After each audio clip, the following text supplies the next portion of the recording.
Once upon a time, in a quiet little village surrounded by green hills, lived a gentle and kind-hearted girl named Cinderella. Her mother had passed away when she was very young, and her father had remarried. But soon, her father too left the world, leaving Cinderella with her stepmother and two selfish stepsisters. The stepmother was cruel and jealous. She made Cinderella work all day, sweeping the floors, washing clothes, cooking food, and running endless errands. Her stepsisters laughed at her torn clothes and dirty hands. But even through all this pain, Cinderella never complained. She would often whisper to herself, "No matter what happens, I will keep my heart kind. Someday, something good will happen." Every night, after finishing her chores, she would sit near the window and look up at the stars. The silver moonlight fell on her tired face as she dreamed, "Maybe one day I'll meet someone who truly sees me. Not my clothes, not my work, but my heart." One morning, a royal messenger arrived in the village, blowing a golden trumpet. He read aloud, "By the order of His Royal Highness, a grand royal ball will be held tomorrow night at the palace. All young women of the kingdom are invited. The prince will choose his bride at the ball." The whole village was filled with excitement. Cinderella's stepsisters screamed in joy, running around the house to pick dresses and jewelry. "Mother, I'll wear the blue silk gown," said the elder sister. "And I'll wear the one with golden lace," said the younger one. Cinderella smiled and softly asked, "Stepmother, may I also go to the royal ball?" Her stepmother gave her a cold look and laughed cruelly. "You? With those rags? The prince is looking for a princess, not a servant." The stepsisters burst into laughter. Cinderella felt her eyes fill with tears, but she stayed calm. "If only I had a chance," she whispered, "I would show them that kindness shines brighter than dew."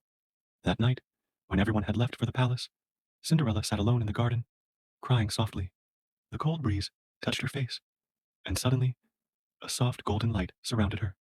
Out of that light appeared a beautiful fairy with shining wings and a gentle smile. "Don't cry, my dear," the fairy said warmly. "I am your fairy godmother.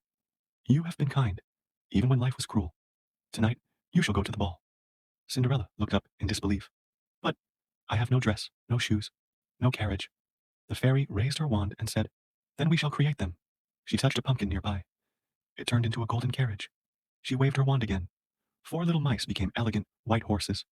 A rat turned into a driver, and 6 lizards became footmen in shining uniforms. Then she gently touched Cinderella's worn dress. In an instant, it turned into a glistening golden gown, sparkling like moonlight. On her feet appeared delicate glass slippers that shimmered with magic. Cinderella gasped, unable to speak. The fairy smiled and warned, "Remember, my dear, this magic will last only until midnight. At the stroke of 12, everything will return to what it was." Cinderella nodded and whispered, "Thank you, from my heart." And with that, she stepped into her carriage and rode away toward her destiny. The palace was glowing with thousands of lights. Music filled the air. Every noble lady of the kingdom was there, dressed in the finest gowns. But when Cinderella entered, the entire room fell silent. Everyone turned to look at her. She looked like a princess made of starlight. The prince saw her and felt something he had never felt before. He walked straight to her and said, "May I have this dance?" Cinderella smiled shyly and placed her hand in his.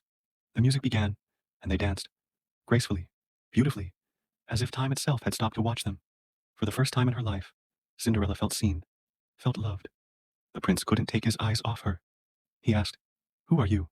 She smiled, "Just someone who believes in kindness and dreams." Hours passed in laughter and music, until suddenly, the great clock began to strike 12.